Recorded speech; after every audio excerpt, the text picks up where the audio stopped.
Hello guys, what is happening and welcome to this live Q&A from here in Panama. Hopefully going to be a good show tonight. You know, in all these Q&As, I don't classify myself as any sort of expert by any stretch of the imagination. So just fire in whatever's on your mind, your questions, whatever, and I'll do my best to answer it if I can. So, you know, one thing I want to get over to first, this is a question somebody asked in a video, and then we'll get into what some of you have asked. I see your comment in there, G. Ellis, Alessandro, all you guys, nice to see you here. So the Canadian dollar, you know, somebody asked me about this. This, I believe, is a good time to buy right now. You see I have this little square outlined. I believe this is a good time to buy US dollars if you were waiting for a better rate to buy US dollars. I believe, you know, it could go up much more from here to that yellow line, maybe a little bit further and then pull back. Overall, it's in a downtrend. If you're looking really long term, I mean, if we go to a monthly chart, this is what you have to look at. For some reason, that's froze. What's going on here? Hold on one second. Probably gonna mess everything up. Yeah, now it's overlaid. Okay, let me get rid of this. It's because I got something else up for BMO. So this is a monthly chart, so you can see how it's in this pretty strong downtrend that's been going on since when? 2008, of course. And essentially, you know, now you're getting to this point here. It's probably not going to go up further than that, or at least there's going to be a lot of resistance there. But I believe right now is a good time to buy US dollars. I'm certainly going to be buying a lot of US dollars going into this. I think it could go further, yeah, but I think now is a good rate. So somebody asked me about that, and that's just my thoughts and opinion on that. I actually trade the Canadian US dollar, or I don't trade it all the time, but I have been trading it back and forth. I do short-term trading and different things. So yeah, anyways, that's that. So let me get into your questions. G. Ellis had a great question. Here we go. All right. How do you stop a housing market pump that allows you to just consistently extend amortizations without increasing payment amounts? Great question. Well, the thing is, you know, you have to think in terms of the bank earnings, right? Because if somebody isn't paying the interest on their mortgage, then you have to ask the question, well, how is that not affecting the bank's earnings? At the end of the day, the bank is making that loan to profit from it. They're not in the business of extending loans and then letting people sit in their houses and not even pay the interest on those loans. So it's really just a short-term solution to a massive problem. And it's going to end badly because as the banks are doing this, they're actually letting the borrower, they're actually extending the borrower more credit by doing this.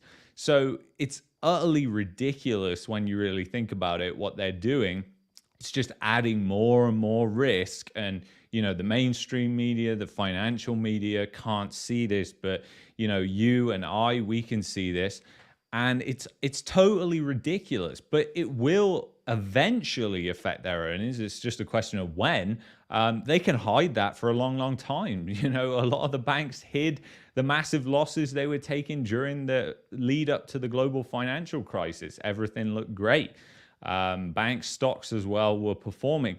And actually that brings me on to a good point, which I wanted to show you guys. I thought this was really interesting. So if you take a bank like BMO and we compare it to like the Bank of America, for instance. So the orange line that you see is the Bank of America.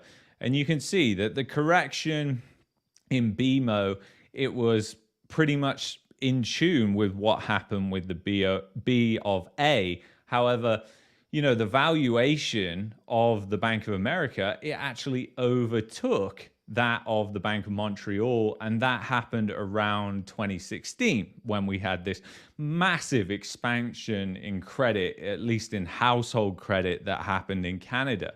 And you know, if you look at what's happened since then, you can see that actually, you know, the correction that's happened with the Bank of Montreal, is very similar to what's happening with the B of A. And that's because, the financial world is tied together. It's a global financial world that we live in right now. So if the American banks run into problems, yes, it will affect the Canadian banks as well.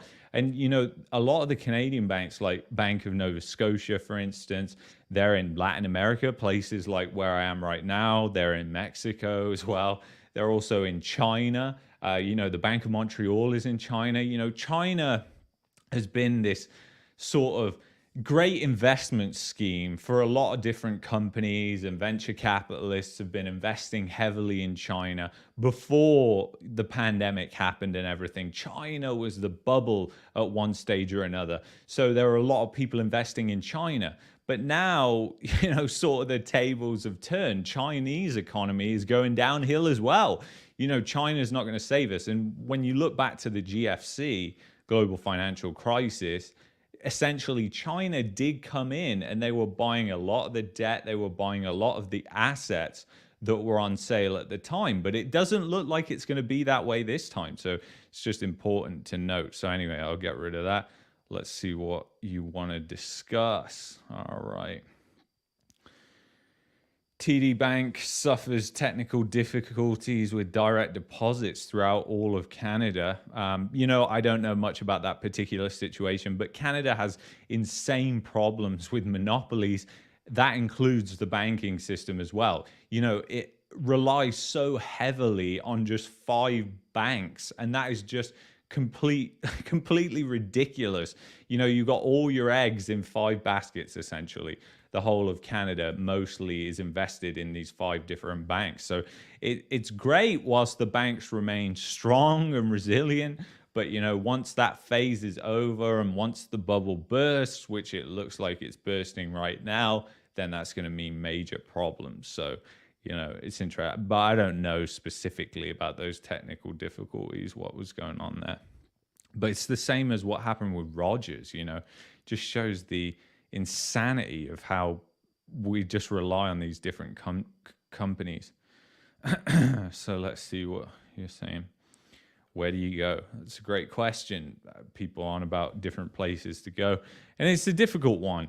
First of all, you've got to make yourself online. So try and find a work that you can do online.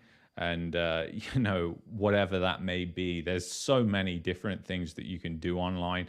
Maybe if you have a skill set, utilize that first. If you have experience in that, see if you can take that and go and do it remote in a different country. That's what a lot of people do who actually work remotely. So it's something to think about. But in terms of where you go, something that is quite evident across the world is every country is corrupt.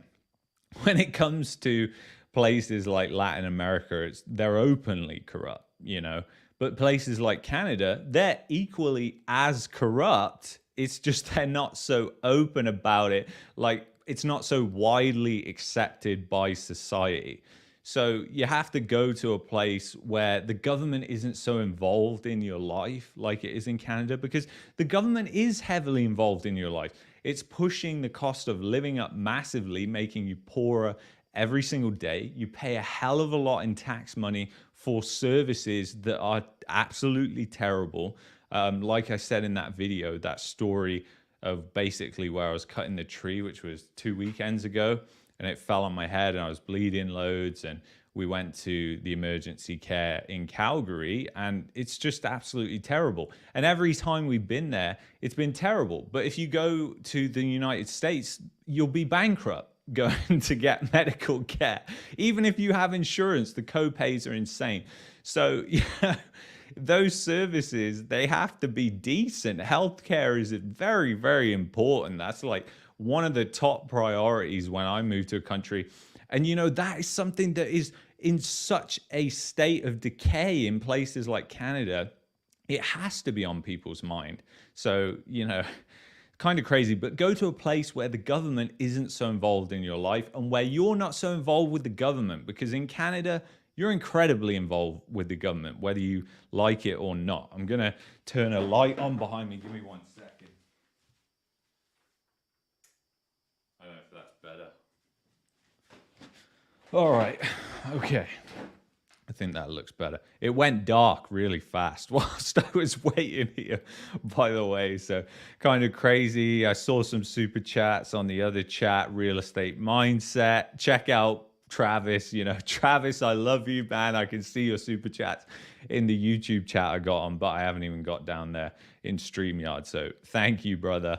And we'll do another collaboration too. It's always great to speak to you, man. So check out his channel. It's fantastic. All right, here. Let's see what you can go on. Anyone can afford a $2 million home when you have 99-year amortization. Yeah, and I would agree with that, right? But the thing is, they can't. There's a cost to that, and it comes at renewal. So it's just kicking the can down the road, like I said before. You know. So yeah, they can afford it for now, but what's that going to mean down the road? And really that should impact the person's credit score, but it doesn't, because credit scores are just a fucking mess. They're useless. Just like a social credit score will be useless when that system comes in play as well. They're just not good systems, you know, but when they come in, it's, oh, this is going to make everything great for you, you know, whatever. And it's just really not the case of how it unfolds. I mean, look at the global financial crisis. Did credit scores stop that? And most of the people who ended up in foreclosure were prime borrowers. And I'm actually going to go into a live stream and do that on Monday or Tuesday, and show you the MBER report and how it kind of goes hand in hand with what's happening in Canada right now, which is there's loads of subprime lending. You can get a zero down mortgage if you want. You can get all kinds of stuff. So let's see what goes on. And also with the extended amortization thing, one thing I should say is they did that in 2008. It was part of a product, actually. It was part of the product that was responsible for causing the global financial crisis, was this product which allowed negative amortization. And negative amortization was actually characterized as predatory lending. And in a lot of cases, that is true because the people don't really understand the mechanics of what's happening. They don't really understand that their loan balance is increasing. Do you think they understand that on renewal, they're going to have their ass handed to them? I mean, even if housing prices go up, that might not be a get out of jail free card, depending on the value of home that they bought and how much interest was accumulated whilst they weren't making payments even on the interest, And that just goes to show how distressed the borrowers are right now, and what the stock market can't see and everything like that, which you and I can clearly see, is that these banks are incredibly overvalued considering the risk that is on their balance sheet. And you know, that risk will extend to all the pension funds and all the rest of it. I mean, the private mortgage insurance industry is a joke. And it should be illegal, quite frankly. Private mortgage insurance should not be allowed. It's sort of like a derivative product for lending, but it should not be allowed because it causes massive moral hazard. If you're a lender, you're extending credit, put yourself in their shoes, and you can buy an insurance policy and you can make the buyer pay for that insurance policy, then are you really going to give a shit about whether the buyer qualifies or not? You're just going to try and meet all the things that you have to meet for that mortgage insurer, and then who cares? Because at the end of the day, they default. It's not your problem. It's the mortgage insurer's problem, which is, by extension, the taxpayer in Canada, the CMHC, I don't want to swear too much because, you know, it's vulgar. But I know a lot of people like that. And I am British, so I do swear a lot. Like, if you ever meet me, I can't help myself. I have a potty mouth. But, you know, it's just crazy. The CMHC guys, that's a huge cost that the taxpayer is going to have to bear. And I am paying for that. I'm not paying for that. I'm not paying for everybody else's mistake. And you know, even if you're not paying directly, it's going to come in the form of inflation, credit tightening, whatever you want to call it. It's going to impact your life, your employment, whatever it is. It will have an impact in some shape or form. Thoughts on ZLU, BMO? I don't know much about that ETF. don't know anything about that ETF, quite frankly. So sorry, I can't really comment.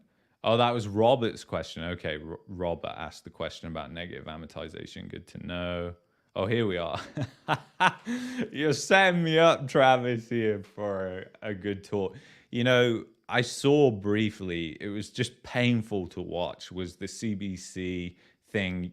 Many of you might have seen it. They did a panel talk with Airbnb owners and renters. And anyway, I watched some of it, but it's interesting when you really think about it. I really think that as it goes for Airbnb, they should have to obviously conform to the same standards of hotels, because that's only fair. Then it's a level playing field. I don't like regulation. I don't like red tape. But is the Airbnb market affecting rental market? 100%, yeah, massively, because it's just financializing the housing market even more. Whatever they can do to financialize it, next thing you know, it'll be Amazon saying we can turn your house into a drop shipping location. You just have it empty, we'll pay you rent, and we'll just store the packages there so we can have the wage slave come to the house, pick up the packages, send them out. It's just endless financialization, ways to financialize. But Airbnb hasn't been through a recession. Nobody knows what's going to happen, but it's quite obvious. And you saw what happened in 2020, which was Airbnb, the inventory went down. A lot of that inventory headed onto probably the long-term rental market, and some of it on for sale, which is going to happen. And there's a lot of places that are in Airbnb bubbles that I visited, like in Mexico. Just insane. Like it's unbelievable. You have to go there and see it with your own eyes. Like places like Tulum, which I would say are probably the world capital probably of the Airbnb bubble, because you've got all these projects. You're driving out of Tulum, because we went out of Tulum. We drove out. Which direction would that be? West on the highway, the major highway that goes out towards Yucatan Peninsula and everything. And the projects just go on and on forever. Like, you are miles away from the beach. You're like 30 minutes away from Tulum. And there's this real estate project that's coming up, more condos, more houses. And, in Mexico, they'll just keep building until that demand just runs out. And, then you'll see the opposite. When a recession happens, you'll see a lot of those people who bought Airbnbs thinking it would be a great investment, because, Mexico, the real estate is relatively cheap there for most people in comparison to places like Canada and the US. And most people who invest are idiots in real estate, quite frankly. They really are. They look at markets like Canada and they try and apply that same thing to a place like Mexico. It's beyond baffling. They don't ask the right questions. I've been through it. And realtors in Mexico, they will treat you like a complete moron, like a complete idiot. And I get why, because most of the people buying are stupid. They are idiots. So this whole Airbnb thing, nobody's asked about the risks. Nobody's even concerned about it, because they just don't understand what they're doing there. And I think it goes back to what George always says. George on the Rebel Capitalist channel, great friend George. He's always saying it goes back to feelings. They're doing what they feel like is a good thing, but they have no fucking clue what they're doing. And it's just quite scary. And the other thing that's been quite hilarious is the amount of Canadian real estate investors. When you consider the population of America compared to Canada, and I did a calculation on it when we were in Puerto Vallarta, and it was astonishing. I was like, how is that possible that development sold like 60% of the units to Canadians when the American population is so much larger than Canada? And I worked it back, because I'm a numbers guy, and that's what I like to do, is kind of calculate probabilities and see, how overcooked different markets are. And it was just insane. I can't remember the exact numbers, but it just blew my mind. And it's because Canadians think about their view on real estate. But again, like, they're trying to apply that method to a totally different country.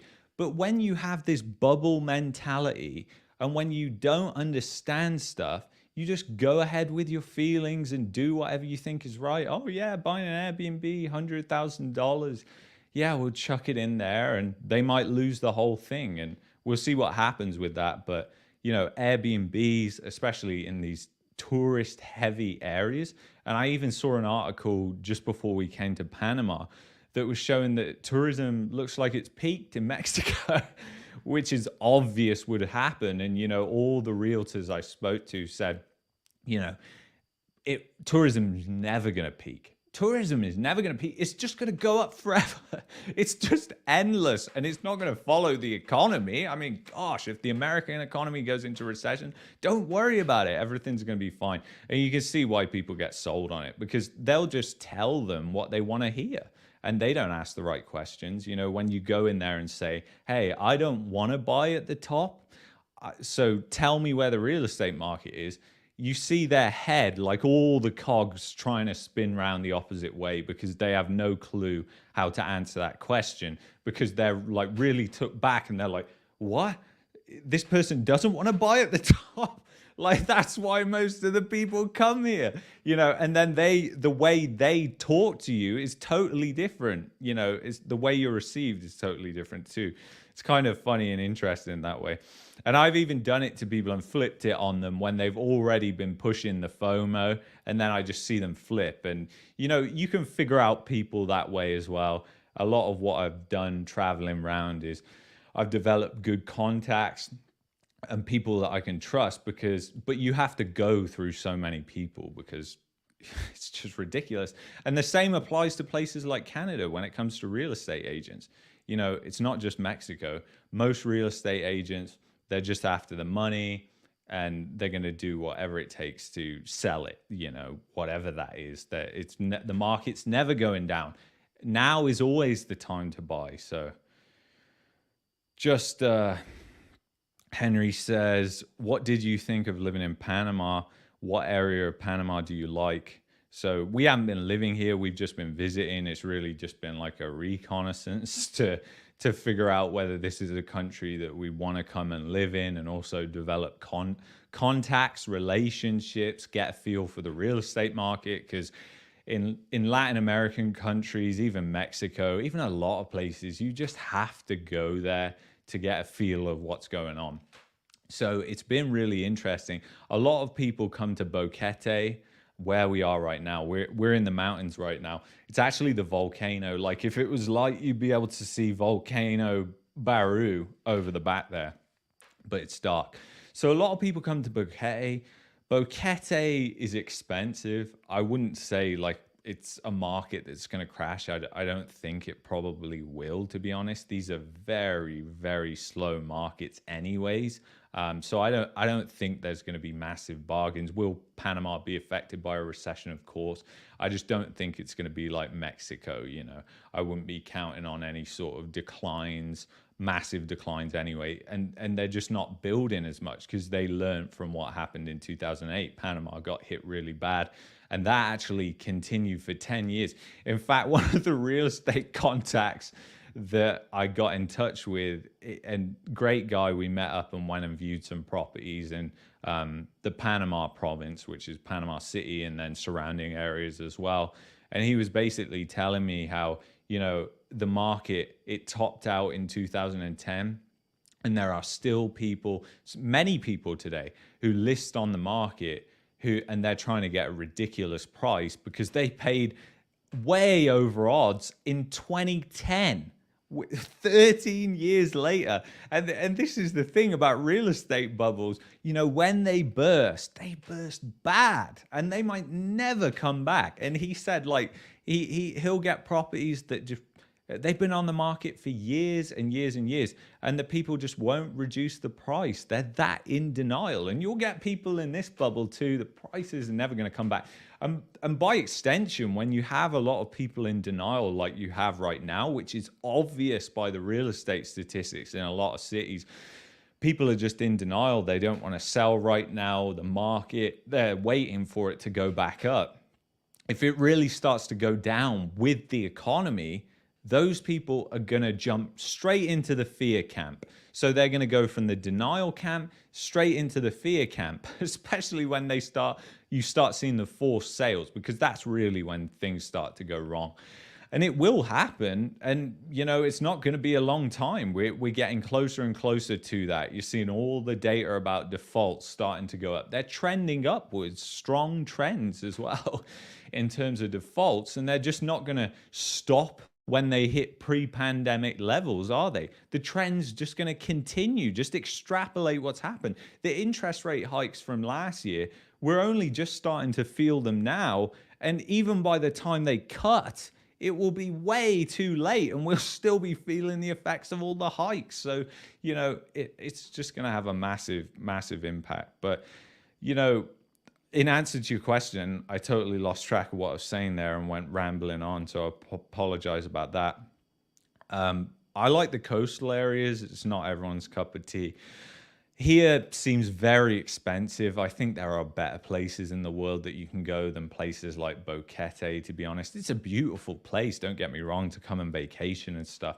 But I just think it's incredibly expensive just when you compare it to other places around the world, which many people wouldn't do that. So it depends on what your worldview is. If you want to come to like an expat community that speaks majority English, pretty much everyone speaks English here. That's not that you wouldn't have to learn Spanish. I would always want to learn Spanish so I could interact with local people. But the thing is, English is widely spoken here. There's a lot of Americans. There's a ton of Canadians. At one of the real estate locations we went to today, there was a couple from Calgary that lived there.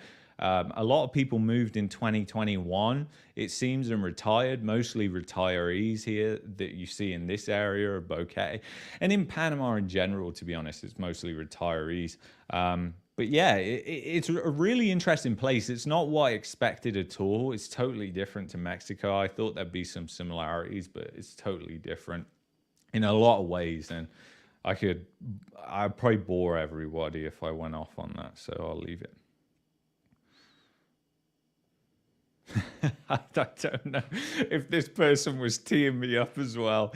Do you invest in crypto, or do you think it's a Ponzi scheme and the people purchasing high crypto coins will be left holding the bag? This is such a difficult one, and it comes up time and time again in these like Q&A discussion type videos about crypto. I'm not a big fan of crypto. I'll happily admit that. I don't invest in it. Does that mean it can't go up? No.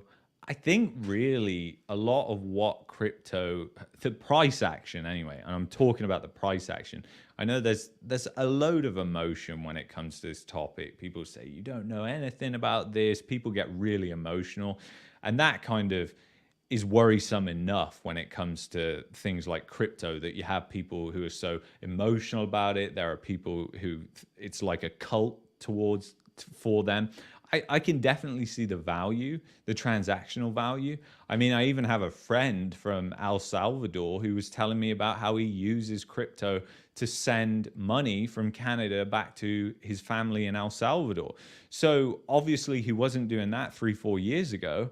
So there are use cases for crypto, but the majority of why people are buying it, and a lot of people just will not admit this for whatever reason, I do not know, is they are buying it because they think it's the next get-rich-quick scheme. And, it has proven like that, because it's kind of like almost the only thing it is correlated to, in my opinion, is like the value of a Ponzi scheme. That doesn't mean it is a Ponzi scheme, even though really it is when you consider everybody is just investing in it to sell to a fool, to make them rich. That is like literally the definition of a Ponzi scheme. But obviously there's utility in it. There's always all these different use cases that go with it. Most of these altcoins are just complete garbage, complete rubbish. You've really got like Ethereum and Bitcoin. Those are the two main ones. And then you've got thousands and thousands of actual Ponzi schemes that describe themselves as Ponzi schemes. So, crypto, I don't know, maybe one day I'll change my mind on it and I'll invest in it. I have no idea. I can't predict the future of what's going to happen. But right now, considering the emotion around it, considering how it's traded and followed, risk assets essentially, it's been like a leveraged ETF on the NASDAQ or the S&P 500 essentially. That's how you're seeing it traded. And I think really the banks, they want that to happen in a way. They want to keep the volatility high because they don't want people to use it. I mean, this is the last thing that the banking system would want to go mainstream. And maybe it will one day. It would be maybe a better system if it did go that way. There's no denying about that. But you have to understand that getting there is not easy by any stretch of the imagination. So I hope I kind of was treading carefully there, not to offend everybody, because I know this is a highly emotional topic. Every time somebody mentions crypto on these live streams, I get a bunch of comments saying, you don't know anything about crypto. I've done loads of research into crypto. It's just, I'm not buying it. I'm not like a proponent of it. I'm not promoting it. I don't see the incentive. And as far as like digital gold, again, I don't think it's digital gold. I think gold is just completely different. And the way gold works, it has proven itself over thousands of years. Crypto is like a relatively new thing. It is really new. It's like only been around since what, 2009, 2008, I think it was created. So it's a relatively new thing. So people can't go around saying it's digital gold. Maybe it will be in 1,000 years. Who freaking knows, right? But the thing is, like, in my opinion, part of the thing with gold, insurance on your money, is the fact that it's physical. You hold it. If there's ever a crisis type scenario, when you see these crisis type scenarios in different countries, like Zimbabwe, for example, when that happens, what do you see happen? You see them all paying in gold. That's what they pay for. They're shaving little bits off at gold at different stores. That's actually happened. And it's not just happened in Zimbabwe, it's happened in Venezuela too. So, and payment systems, they go down when you have these sort of scenarios come into play. So, and it's all, and yeah, you can put it on cold storage, and that's what I would do. But yeah, like I just haven't invested in it. It's something that I definitely watch and pay attention to for sure. It's just not something that I invest in. Will you ever be visiting Houston, Texas? Of course, yes. I will be visiting Houston, Texas, and we'll do a video together. Maybe the real estate deals will come there first. I think Canada is a better market to have your eye on as an investor than Canada, 100%. But people don't have their eye on Canada as an investment. They have it on they have their eye on it because it's a Ponzi scheme. They think, oh, it's going to get me rich quick. I'm going to sell for this high price. In 10 years, the real estate in Toronto, it's going to be worth $8 million is going to be the average price, the market cap of the real estate. When you do the math, it just, yeah, you see where it's going. Yeah, that's very true. If you speak more than one language besides English, there's plenty of places. Go where it suits you and that you can afford. Exactly. Go where you're treated best, as Andrew Henderson says on Nomad Capitalist. Great resource and place for free information if you're ever looking. If you could live anywhere in the US, where would it be? Yeah, that's a difficult one. Probably, Florida, I wouldn't probably move there. That's just an insane bubble. And again, I'm a contrarian at heart. So when I see everybody moving to a place, I'm like, I don't want to do that. I don't want to be part of that trend. And obviously, if loads of people are doing that, the cost of living is going to go up, and that's going to create financial bubbles and economic distortions and all different types of things. I would probably say like a place like Texas, maybe I would go to somewhere like that. Texas, I can't say I agree 100% of what goes on in Texas by any stretch of the imagination. There's a lot of how can I put it without offending people in Texas, like Travis. I that again, they can be quite authoritarian, but on the right side. But maybe Texas, Arizona, I think that's a lost cause, and that wouldn't be a great place to move because the water situation is just going to get worse there. I think it's hard to say anywhere, like, you know, you can't say I'm going to live in this place for the rest of my life. That's just not going to work in the world that we're heading into now. You have to go, I'm going to live here. If you're going to buy a property there, that's great. Check out what it rents for. Make sure it's a good investment from that standpoint so that, pardon me, if you ever end up leaving, that you are good. You can just rent it out and you're fine. And that doesn't matter. And then you can move on to the next place or whatever it is, or a place that you can buy and invest in. Every country is corrupt, so it's definitely difficult. Commodities are going to explode when this CBDC sham gets implemented. I think commodities are going to explode at some point for sure. I think we're part of in the commodity super cycle. I mean, when you just look at the supply side for commodities, it's not getting any better.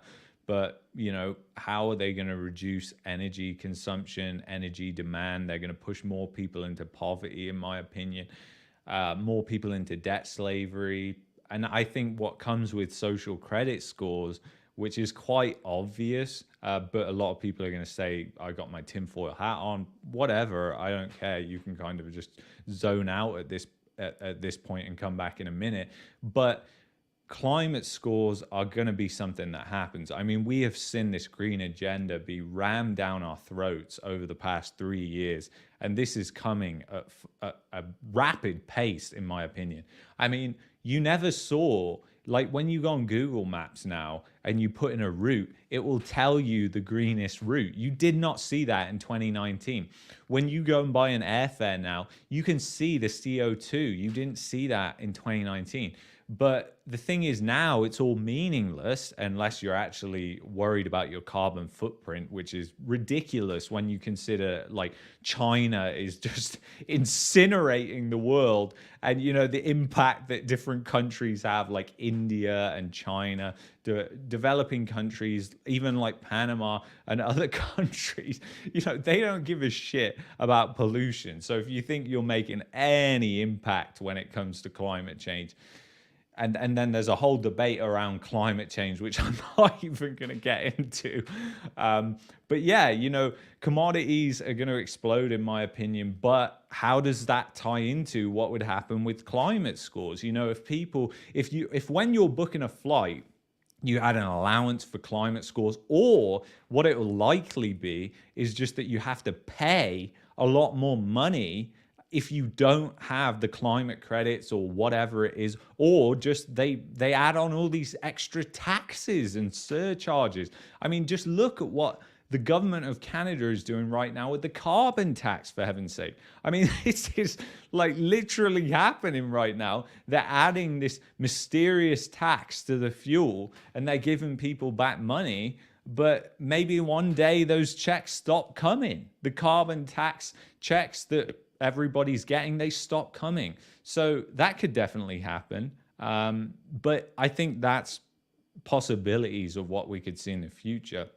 And obviously that does reduce energy demand. And obviously a global recession will reduce energy demand as well. And that's what the oil market is telling us. Otherwise, oil would be at like $170 a barrel right now, considering all the cuts that OPEC has just made. I mean, the China reopening was meant to be this blockbuster event where the economy just went wild. But the data that's coming out of China, if you listen to Jeff Snyder, he does a lot of different pieces on this, is really bad. The economy in China is not good at all. The housing market in China is not good at all. That started in 2021, but it's just continuing, and people kind of put it on the back burner because the next thing comes up and the next thing comes up. But all the problems that were going on back then, they don't get resolved. It's just like the banking crisis in the US. I said everything will go quiet over summer, and it has. What do you know? And people have forgot, and that's kind of gone to the back of their mind. And now you look and you see, guess what? People aren't so bothered about recessions anymore. Just look at the Google Trends data that's came out. It's kind of obvious. So, all right, let's see what else is going on.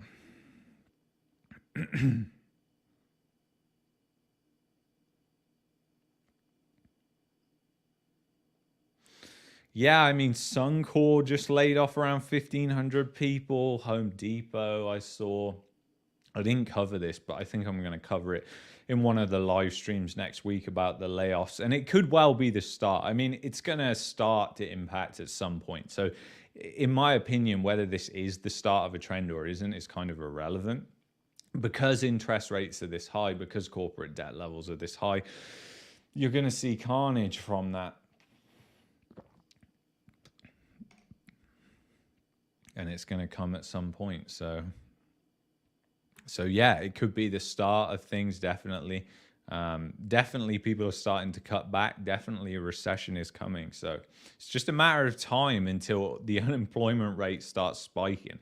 That's what makes it so hilarious and so obvious, in my opinion, that central planners know what's going to happen, because they're coming out and constantly pointing to the unemployment rate. So either they're totally brain dead and we can't rely on them, which is true, or they already know that what's coming. And I'm giving them the benefit of the doubt by basically saying that they're not complete morons and that they have some idea what's coming. And they do. The Bank of Canada knows the unemployment rate's going to go up.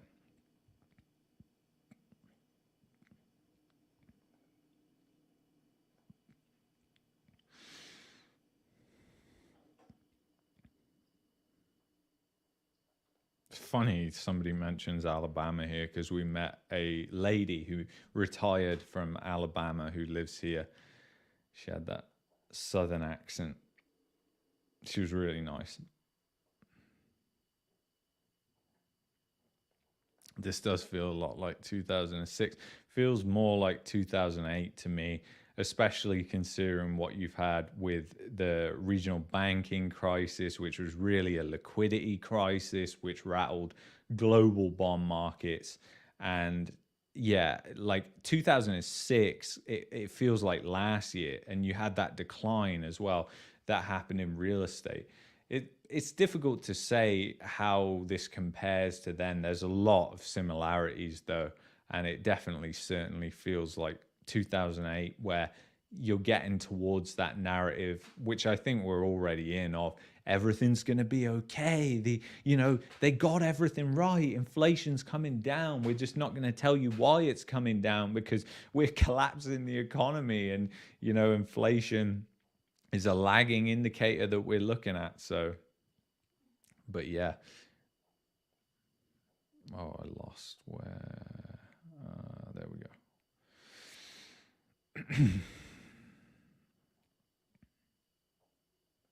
Yeah, I heard. I did watch something. I believe it was on YouTube a while back about South Dakota trusts. Loads of people going into that. I think that was a few years ago. But it was just incredibly popular, people doing these South Dakota trusts. And if you haven't heard of it, South Dakota has these special rules, and I can't remember because I think it was in 2021 when I saw about that, but it is really interesting. What's also really interesting is when we were in Mexico, you see a lot of plates of American cars from South Dakota. Now, I've been to South Dakota, we drove through it. And if you've been to South Dakota, you know that odds are, if you're seeing like 60% of the US plates in Mexico are from South Dakota, that's not for that reason, because the population, I mean, the probabilities just don't support it. But yeah, it's interesting.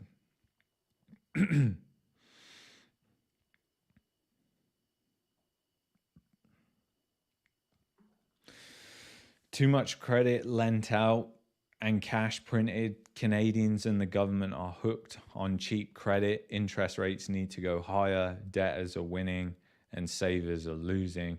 And that's no way to run a society. I mean, I would say that debtors look like they were winning in 2021 and 2020, 100%. It doesn't necessarily look like they're winning. I don't think they're winning right now. I mean, they are getting walloped, in my opinion. Whether they know it or not, that's really the thing. A lot of them just don't know it. They think negative amortization, this is my get out of jail free card, and they don't understand what's going on. I mean, yeah, it's kind of nuts.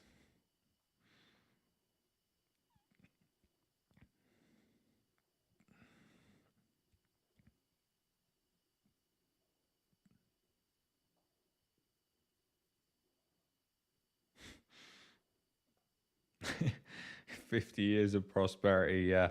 Will hard money save the day?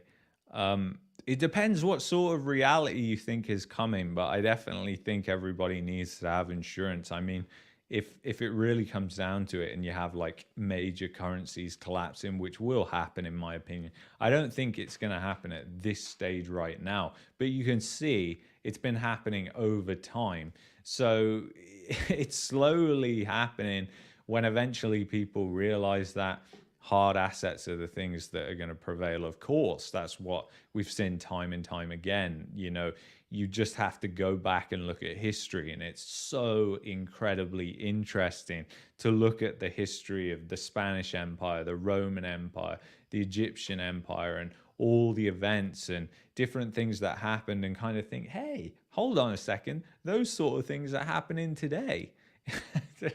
And you know where it will end. I mean, empires go on for so long and then they fail, and usually it's a financial failure.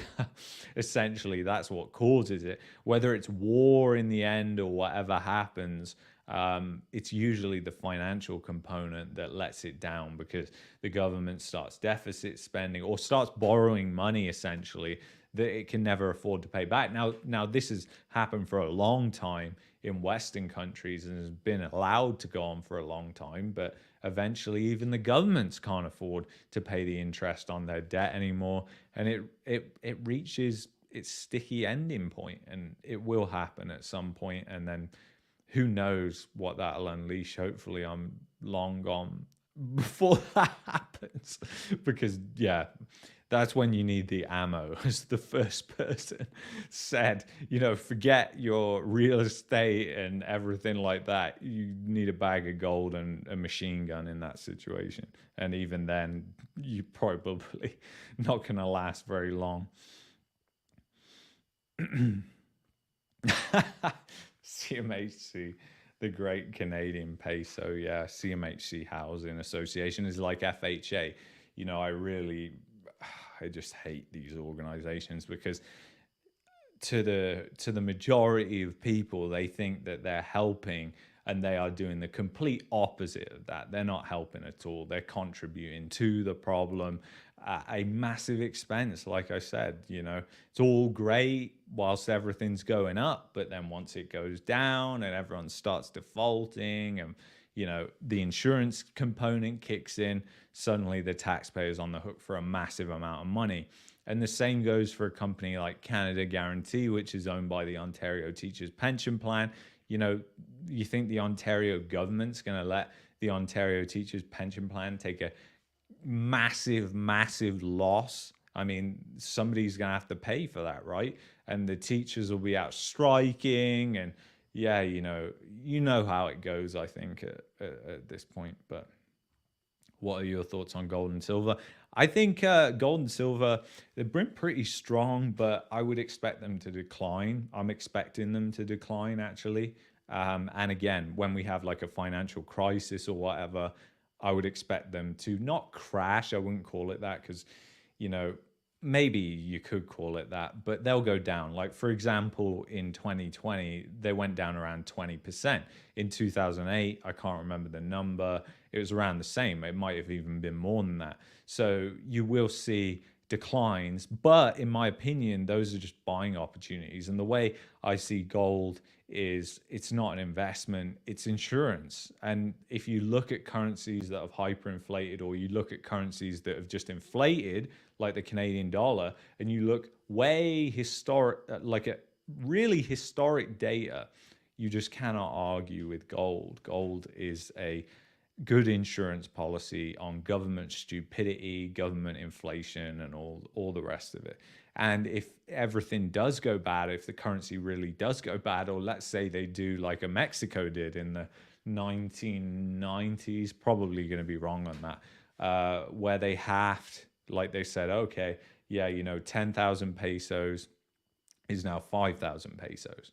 So essentially, they just took, no, not 10,000 pesos, it's 5,000. They just take the zeros off. And then it just devalues the currency massively all of a sudden. And, the people who end up holding the bag for that are ultimately the people that hold the paper, the government paper and the currency. And, at the end of the day, who is issuing that currency? It's no store of value. It's not real money. Gold is real money, in my opinion, because it's actually a store of value, and it's a proven store of value over, in my opinion, anybody who, and this is just purely my opinion, anybody who has more than $20,000 in savings should have at least an ounce of gold, at least an ounce. And that's just your insurance policy and your money. And then hopefully as your wealth increases, you just increase your insurance as well. And that's the way you see it. Now, can you speculate on the price of gold based on historical trends and what's happened? Like I said, with gold going down in price and it recovering after, of course, you can buy miners and all different types of speculations to do that. And some of those even pay dividends. They pay you to own it whilst you just sit there and wait. And some of them are solid companies too. So, but it depends on your risk tolerance as an investor. Some people have high risk tolerances. Some people have low risk tolerances. A lot of people who have high risk tolerances don't have a lot of money. I'm just going to go out and say that because it's true.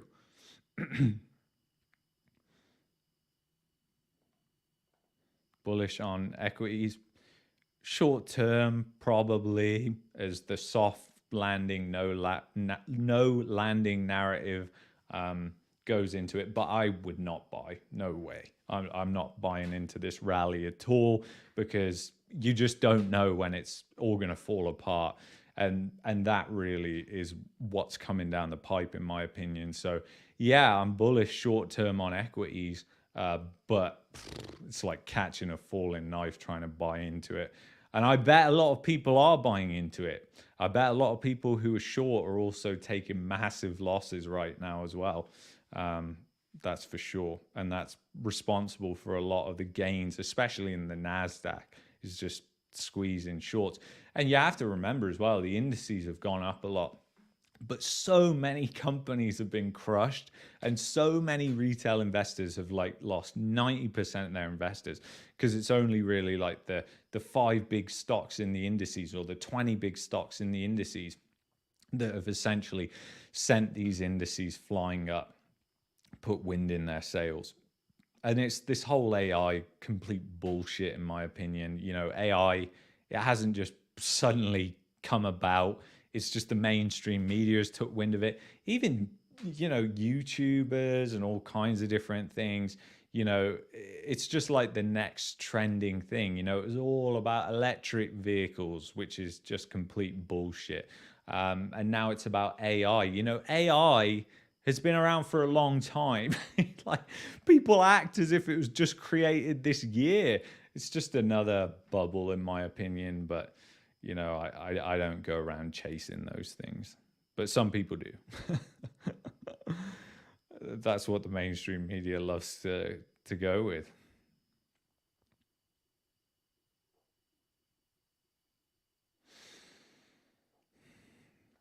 Home ownership will be only for the elites by 2050. The peasants will be renters. Yeah, you could be right. I mean, think about it. There are scenarios that I could see happen where that would happen. One of them is just like, okay, so you get people into insane amounts of debt, and then when they all start to default, you say, okay, we're moving to a central bank digital currency and we're going to bail you out. But one catch to that: you don't have to pay your mortgage, but guess what? Every mortgage payment you miss, whoever BlackRock, CMHC makes, they own more of that asset. And maybe they'll come out and say, hey, we need to do this because we're going to add back this housing stock or whatever it is. I mean, you know, they just say, they can say so many things and get away with it. And that's just the frustrating thing from our point of view. I know a lot of people on this channel share the same point of view on that. Like, we feel like a minority in Canada because we are a minority. You know, some people might believe we are a majority because you surround yourself with people from that group, but really we're a, sorry, I don't know whether I said a majority there, but like some people would believe we're part of a majority because they surround themselves with people who have similar views to them, and that's fine and whatever, but the fact is we're not. We are a small minority, and that's the sad thing. Unfortunately, most people are too busy, you know, they whatever excuse it is, or they don't have the attention span to research these things.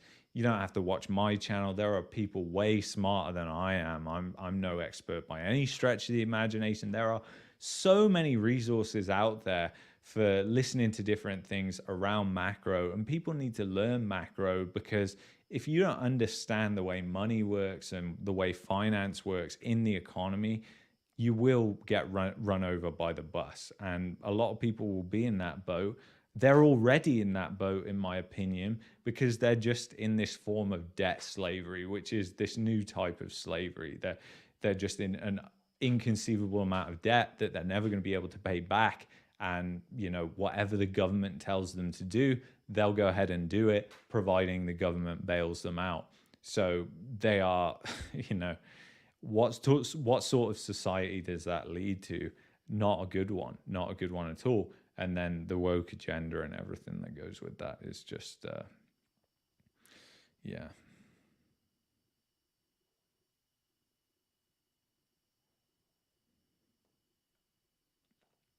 Yeah, you know what? My a colleague of mine, a previous colleague of mine actually, he is planning to go to the Philippines and retire. I know a lot of people who are from the Philippines and they keep their properties. You know, they still have properties and everything back there. From what I've seen of the Philippines online, it seems like a great place. And Filipino people, on the whole, are beautiful people. And the people are really a big part of what makes a country great. And, you know, Filipino people are so happy, really, really super nice people. I can't wait to go to the Philippines personally. I haven't been there, but I can't wait to go there. So I can totally understand how somebody would move back. In fact, I'm really not sure why people from the Philippines come to Canada, considering the country and how happy people are there, and the different places that you can go, because there's definitely places you can go to, but I don't know what it is. Maybe let me know in the chat if you're in here. Why do so many people from the Philippines come to Canada? Maybe it's just not a lot of resources and they come here to accumulate resources. That might be it.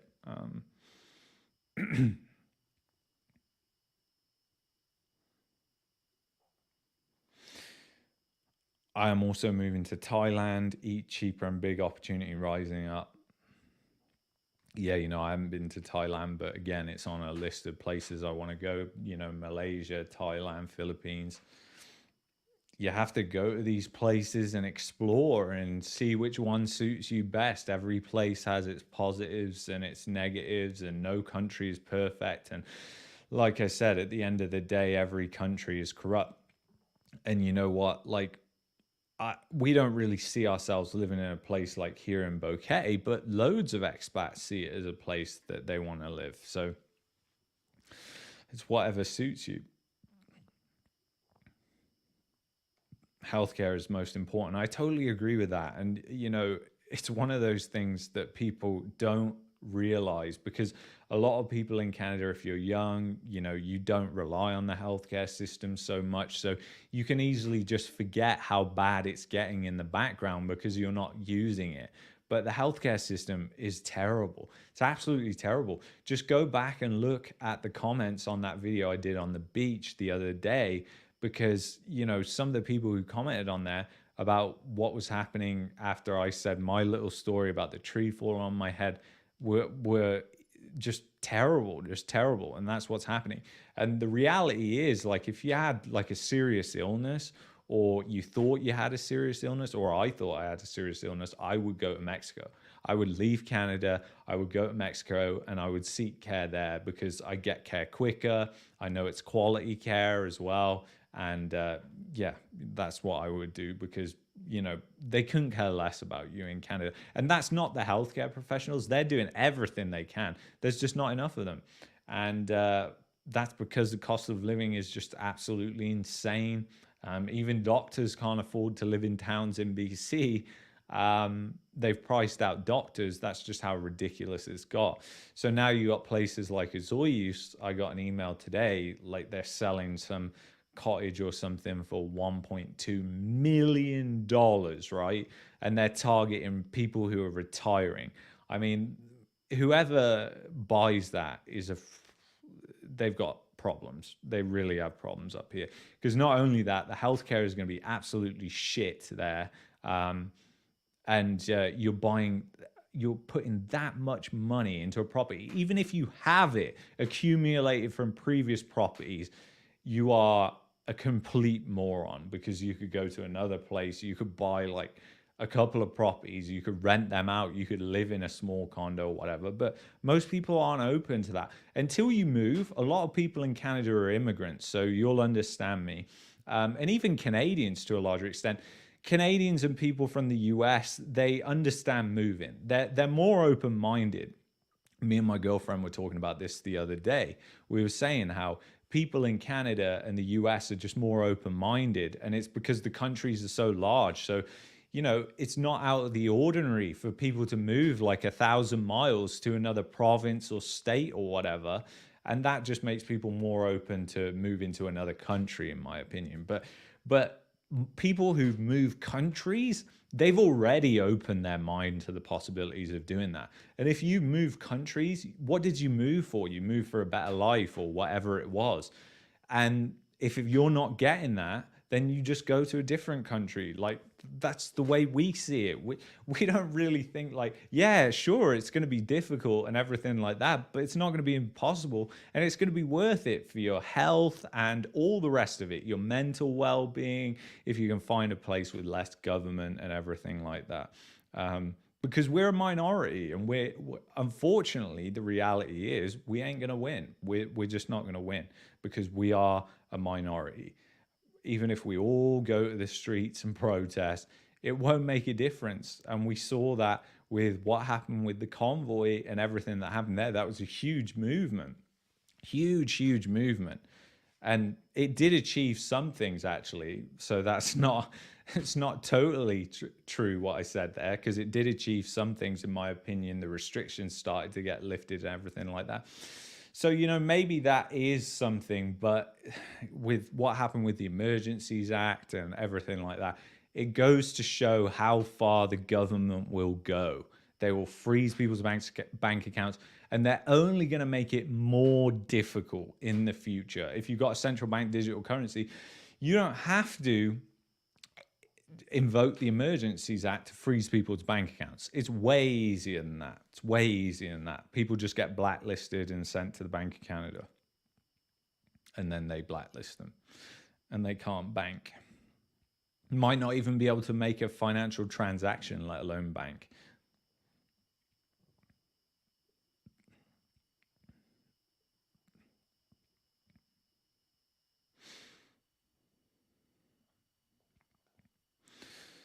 What year would you see the Great Canadian Peso is coming to Canada? Well, it's happening. It's just happening, slowly. We're getting this. But yeah, like, I mean, things have gone up so much in cost. Food costs aren't going to be coming down anytime soon. It's happening. It's just happening slowly, and it's creeping in. So it's already happening.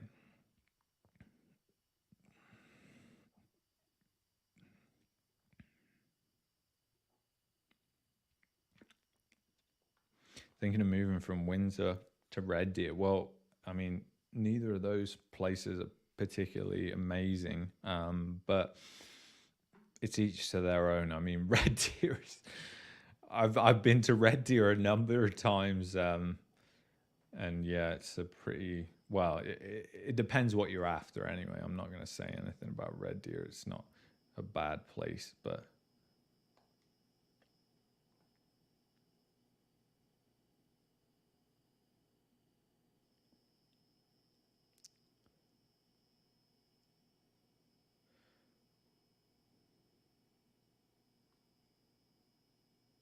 invest in book recommendations. That's a good question. That's a good question. I would read more books on psychology, because that's what really investing is all about.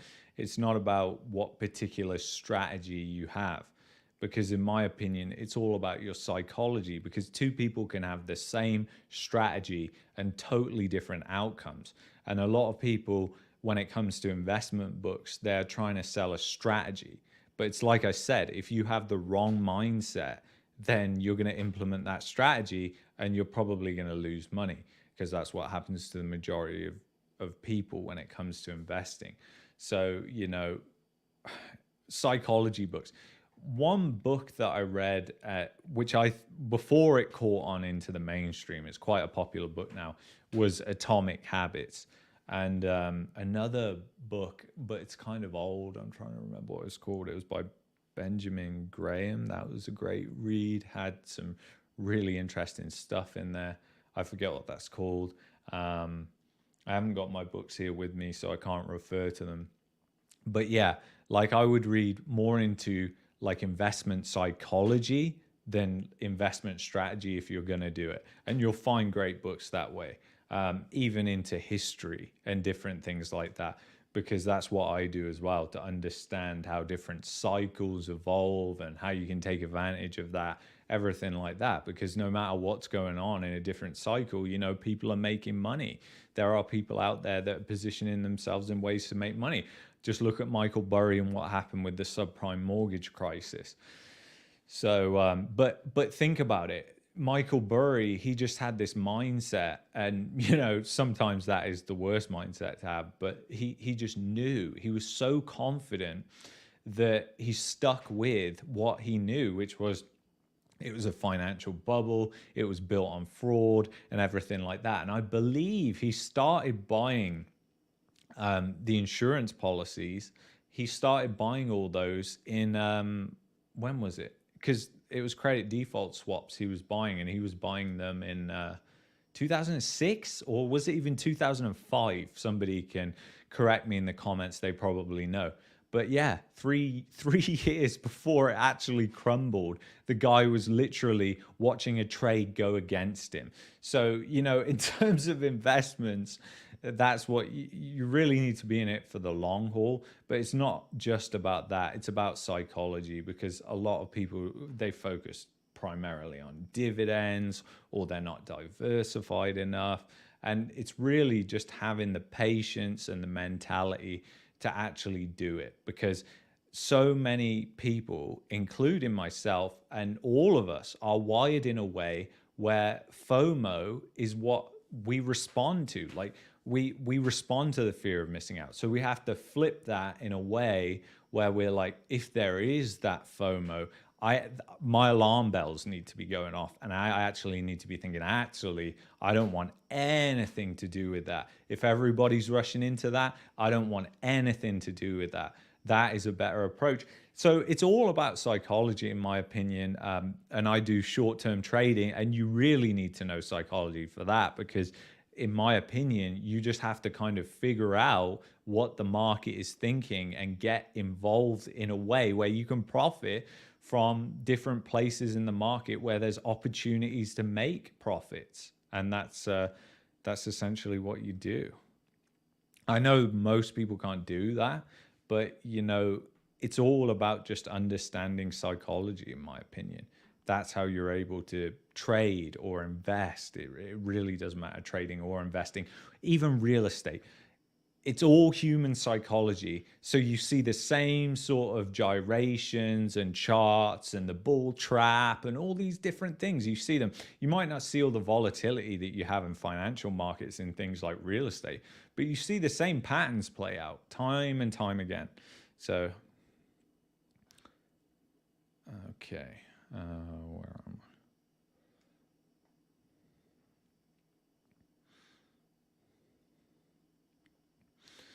How fitting as I struggle to take cash out or get a bank draft from TD Bank because their systems are currently down.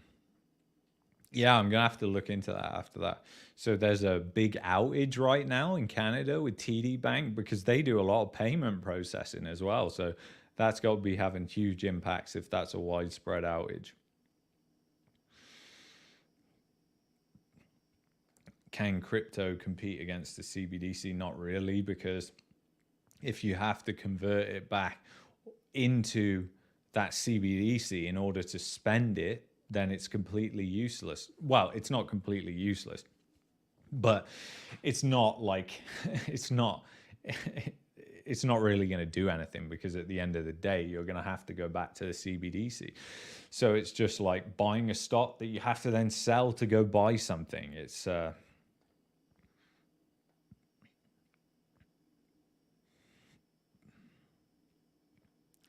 Anthony Foley, what's the best way to buy US Treasuries in Canada? Yeah, that's a great question. There's a bunch of different ways that you can do it. You can go direct, you can go through a broker.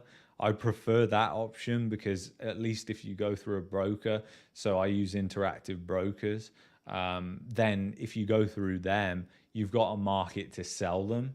So if you want to play the play that I'm playing with 1 year T-bills, that is, if they drop rates, you can then sell them for the profit, and you can go ahead and calculate that based on the amount you're buying the bond, blah, blah, blah. I'm not going to get into that math because I'll bore a ton of people here. But to get into what you said there, you know, Interactive Brokers, I know Questrade do it as well. So most major good brokerages are going to sell them. And then you can also go to Treasury Direct and buy them there. But the problem with Treasury Direct is you can't sell them. So you're just going to be holding them till maturity. And the other advantage of buying them like in an Interactive Brokers account, you can buy them in a TFSA. So you can buy in a tax-free savings account the treasuries, and then whatever your gains are once they mature or whatever, you're not paying tax on that. So that's great. Obviously, if you're within your TFSA limits as well. But yeah, like I prefer buying them that way because, like I said, you can sell them for a profit. And I think there's a high chance and a high probability of that happening, considering how inverted the yield curve is right now and what that's telling us. So I'll just keep rolling them over until that happens. But yeah, best way to do it is through Interactive Brokers. And if you just Google it, there's a PDF and it has all the different numbers. I forget what they call those numbers. And then you can search it up in Interactive Brokers and you can just go ahead and buy it. I think Questrade, you have to actually phone a bond desk and all that garbage, but I don't believe they charge commission. Interactive Brokers, they charge a little bit of commission, but it's just tiny, absolutely tiny. So yeah, that's hope I answered your question there. So you got a bunch of options. You can buy them directly from the treasury, you can buy them from your brokerage, but obviously the advantage is buying them from the brokerage, in my opinion. What's your opinion on the Ripple SEC case, the Hinman emails, and the outcomes of John Deaton? Yeah, I don't know too much about that to really get into any detail about it. I know about the SEC case, but I don't know about what you're referring to there.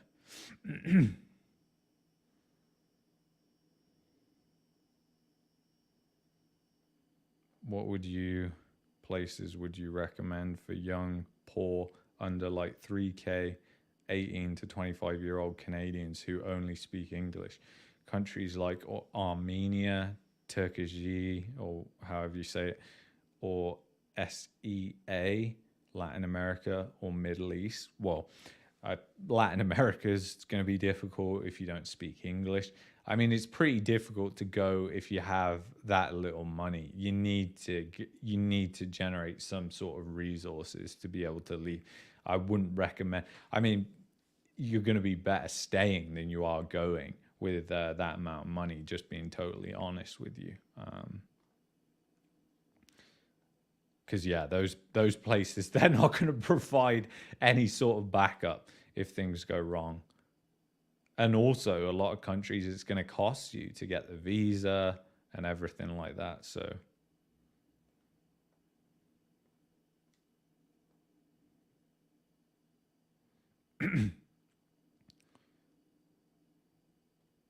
Montana or Utah. You know, Montana's politics is better. Utah's nicer weather. So it's like whatever matters to you more. I've been to both places, traveled across both states, the entire state. You know, Montana is very sparsely populated. Um, there are some really nice places in Montana. It's very expensive in Montana considering how remote it is. But yeah, and then there's Utah. Utah has some good weather, some good spots there. I definitely keep an eye on places like St. George there, which are just massive Airbnb bubbles. Justin Trudeau supports teen killer Paul Bernardo. I don't know what you're referring to, but thank you so much for the support and the super chat.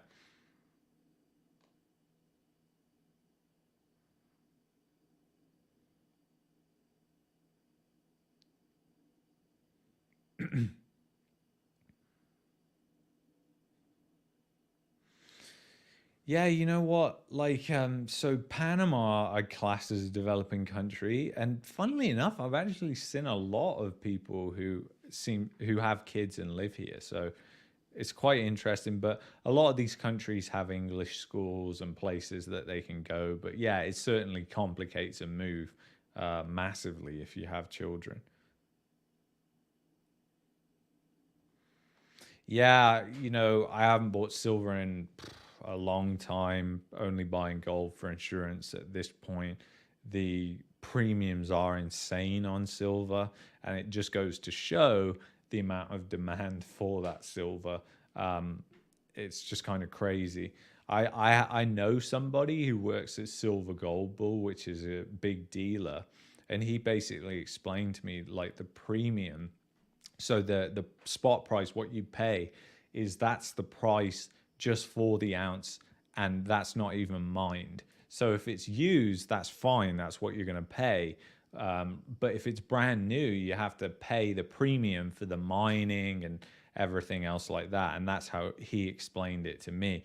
So obviously, premiums can go up if the price isn't supporting the amount it now costs to get it out the ground, or the supply and demand dynamics. And who knows, dealers could be taking advantage of that, but I don't believe they really are, because when you look at the sort of commissions and margins that they're making, they're really not making that much money, not much money at all. So, and the miners, are they making loads of money? No. So the premiums, they could be justified in my opinion. Are gold premiums cheaper? Yes. Yes, gold premiums are cheaper. If you just buy like 1 ounce gold bars and you're not after coins, that's the cheapest premium. Obviously, if you go up more in terms of weight, but then it gets more difficult if you ever need to sell. I mean, ideally, you want the smallest amounts of gold, not the biggest amounts, but it depends also based on how much premium you're going to pay. I always look at the deals and see what's on sale, because generally you can get like maybe a set of small coins for the same amount, which adds up to the same amount as an ounce for the same price, or just like 10, 20 bucks more than an ounce if you look at what's on sale.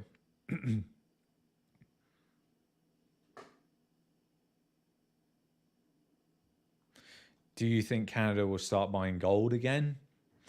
Yeah, who knows? That is an interesting question, but who really knows?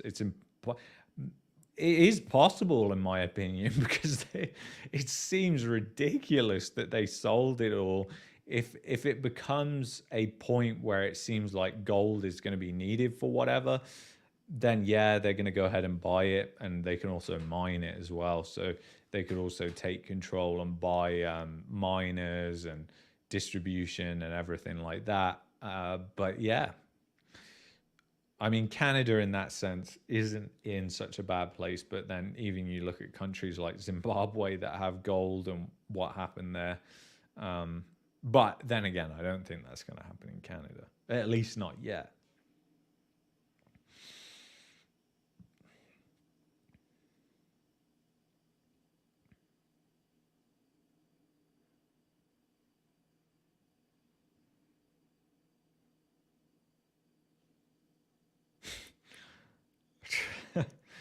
Some of these are funny. Just will the rates start cutting by 2024? It's going to be around that time. Who knows? You know, it looks likely by the end of the year. That's what the probabilities suggest, that they'll be cutting rates by the end of this year. We don't know why, but that looks like the probability. And if not the end of this year, maybe early next year. So around that time. But again, money might be really tight as a response to that. So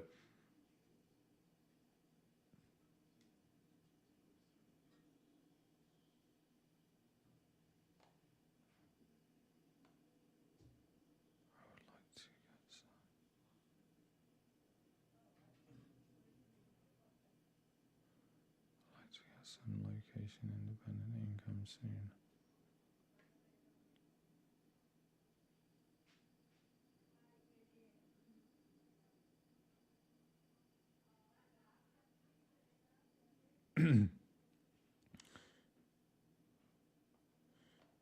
Okay, you got 10K. Where do you invest it? Nowhere at this point. Maybe in treasuries. Treasuries, actually.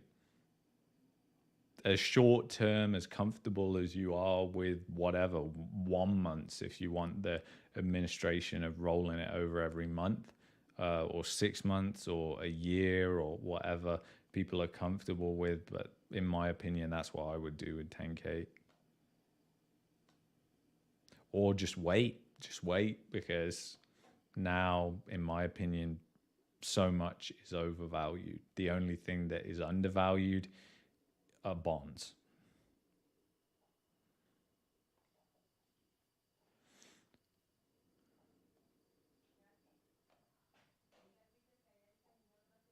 Do you think do you think the UK is safer than Canada right now? We are returning to the UK from Montreal. It depends which part of Canada, and it depends which part of the UK you're going to. Um, the major cities in the UK are much like a way less safe than Canadian cities. But if you're going to somewhere in the country, I don't know where, then it could be much safer. So it's going to be local to where you're going and where you're coming from. So it's really hard to say.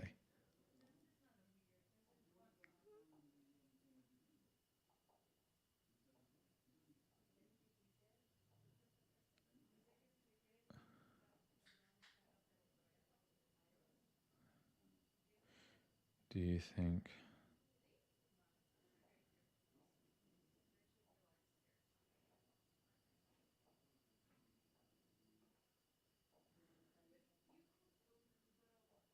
do you think the bank is bluffing about higher rates to stop people from spending? Are you referring to the central bank? And it could be, yeah, definitely. Well, yeah, if you're referring to the central bank, yes, yes, of course.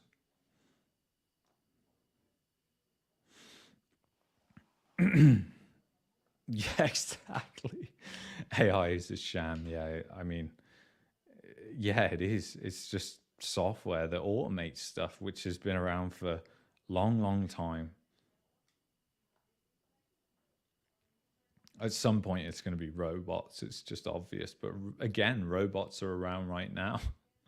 But you can just see how these bubbles just get formed time and time again.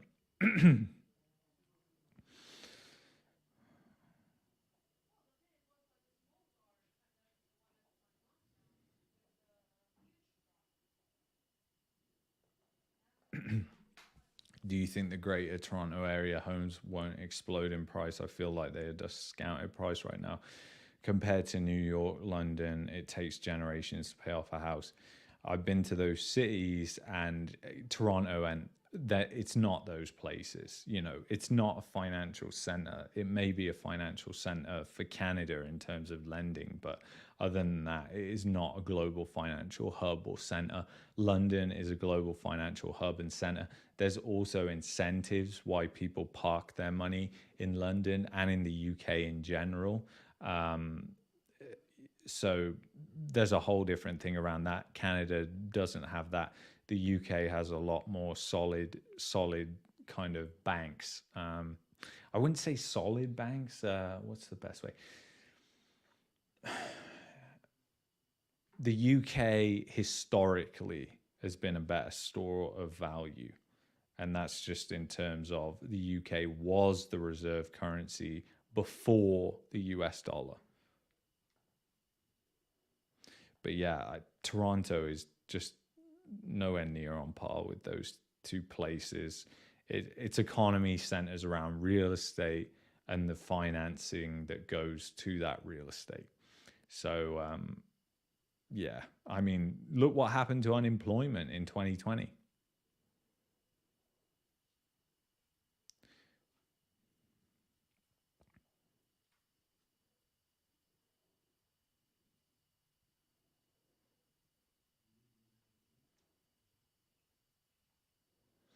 Mintac, I've been.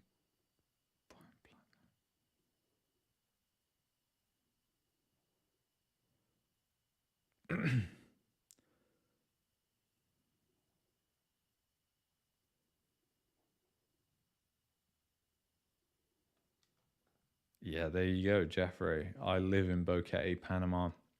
I can walk into a bank, withdraw 10,000 US or more from my account, and they will hand it over, no questions asked. And that's how it should be. That's how it should be, right?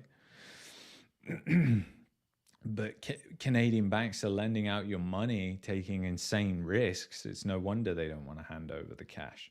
That's the only constraint on the banking system.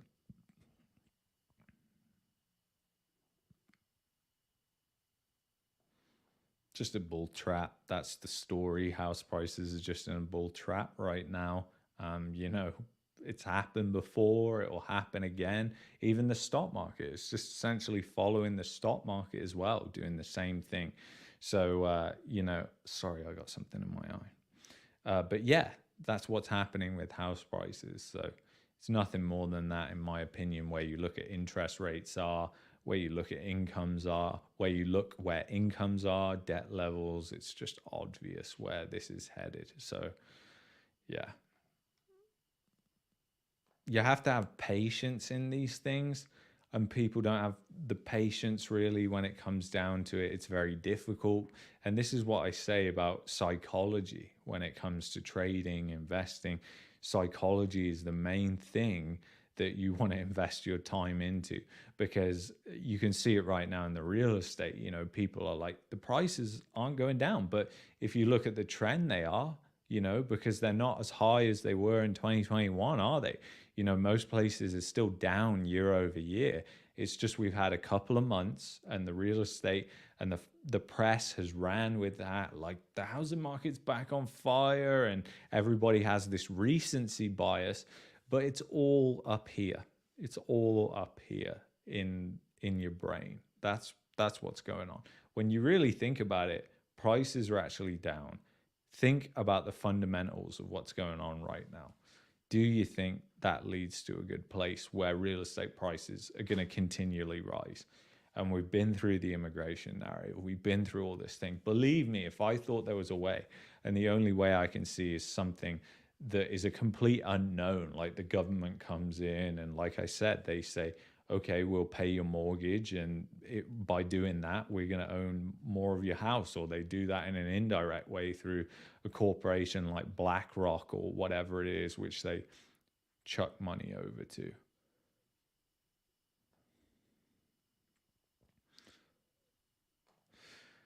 Thoughts on Bell Media job cuts? I covered that earlier, and I'm going to do a stream on it, so we'll talk about that. So thank you so much for the support and the super chat. Really, really appreciate it. You know, it's just unbelievable that people will do things like super chats. It's so kind. It's just unbelievable, really. It makes me speechless, as you can tell. But yeah, I'm so thankful. If the housing market crashes,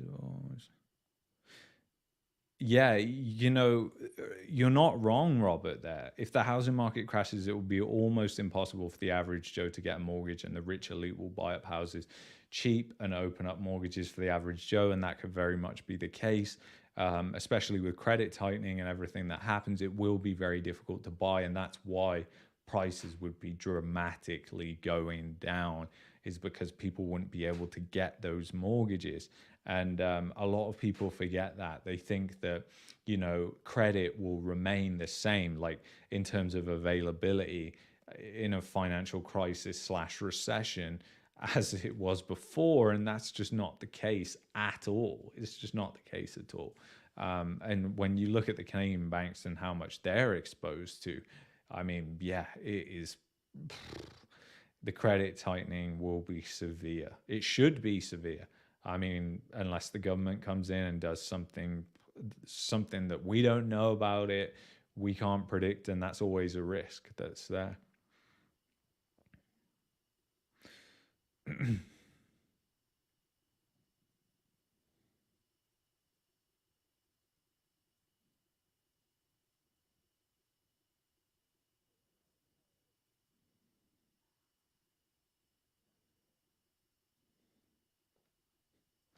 Yeah, there you go.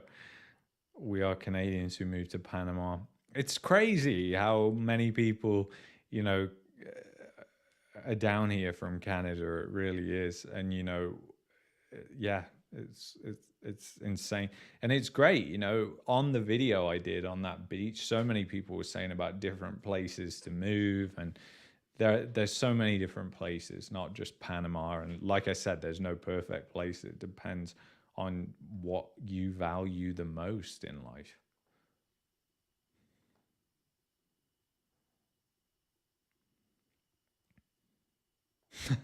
I think that's a joke. Could not Canada solve this problem by bringing in another 10 million people? What's that going to do to services? And, you know, a lot of these people are consolidating in households anyway. You know, look at where predominantly people come from who are coming to Canada right now: China and India. They typically live in like multi-generational households. So they're all pooling together. So the amount of houses that you then need is less. It's kind of just this facade that's been created that there's no supply, and it's because all the investors are buying up the supply. When you consider the amount of people who are buying homes in places like Toronto, Calgary, Vancouver, flipping them to short-term rentals, long-term rentals, and have been doing that over the past 10 years, you know, there's your missing housing supply. There's your missing housing stock, you know, and yeah, it's just the housing starts are insane. They've been at insane levels for a long time. They're coming down right now because prices have began to come down for construction companies, for developers. Sorry, new home price index has been falling for about 3 or 4 months, I believe. In probably not worth getting a Sigma Tesla. Yeah, there you go. Greg works there. I work ICU and my wife works ER. The system in Canada is going to hell. I can't get help for my own father who has cancer and needs back surgery. Even calls from director friends can't help. So even if you work on the inside, it doesn't make a difference. It's really a sad, sad situation. And it's like that in most of the provinces from what I heard in the comments on that video. I know it's like that in Alberta. We've used the system. It was bad in 2019. It's still bad in 2023. And it was bad in 2022. So, and in fact, it's just got way worse. There's not even a person anymore. When you go into the emergency care room, there's not even a person there who like checks you in and you wait. It gives you a number and then you wait to be called by the triage nurse. You just wait in a massive lineup for the triage nurse because they don't even have the staff for that anymore. And, my girlfriend was saying like people were collapsing in the line and all kinds of stuff. And it's just sad, the situation really. It is going to hell, you're right, Greg. And that's why people have got to get out. And healthcare really is important. Even if, yeah, Terry, nice to see you here. When you get older, healthcare is important without waiting for donkey years to see a doctor. And when you're younger, it's important too, because you've got to think of the future. If you think it's getting better, great, good for you then. But I don't think it's getting better. I just see it getting worse. So Amber Attorney, $11 super chat. Can't thank you enough for that. I thank you so much for your support. It's just unbelievable that people do things like super chat. I thank you for your support. Every little helps.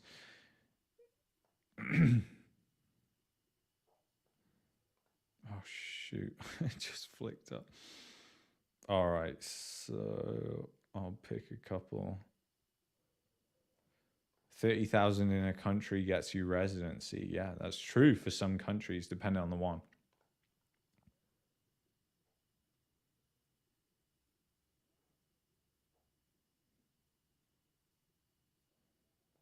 Yeah, that's so true. Remember, at Treasury Direct, you can get a 3-month Treasury at 5%. Yeah, I mean, rates are still really high. This is great time to buy treasuries, in my opinion. Yeah, and USD isn't crashing. I agree with that.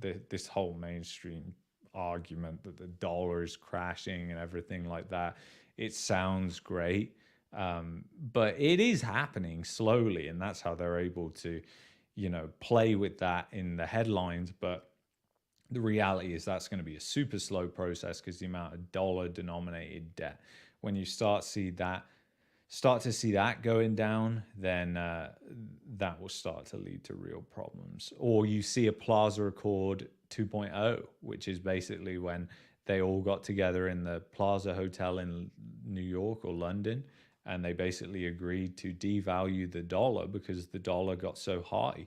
I can't remember the exact date. It was like 30, 40, 50 years ago, something like that happened. The DXY went parabolic and they had to do that. Will that happen again? Seems likely, in my opinion. I mean, the DXY's held up quite nicely at over 100 for a long time right now. It's still very, very high when you consider the long-term trend. And look,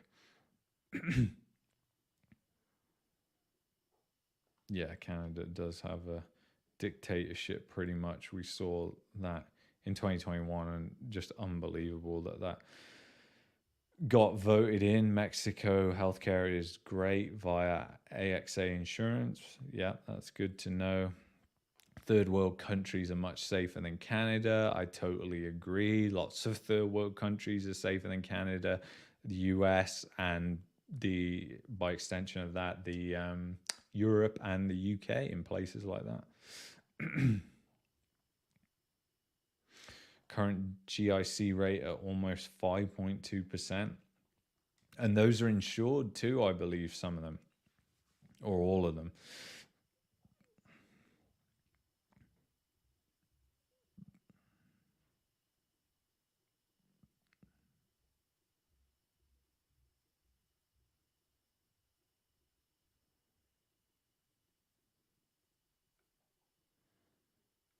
Okay, how many people in chat completed? Yeah, I didn't complete the Bank of Canada survey on CBDC.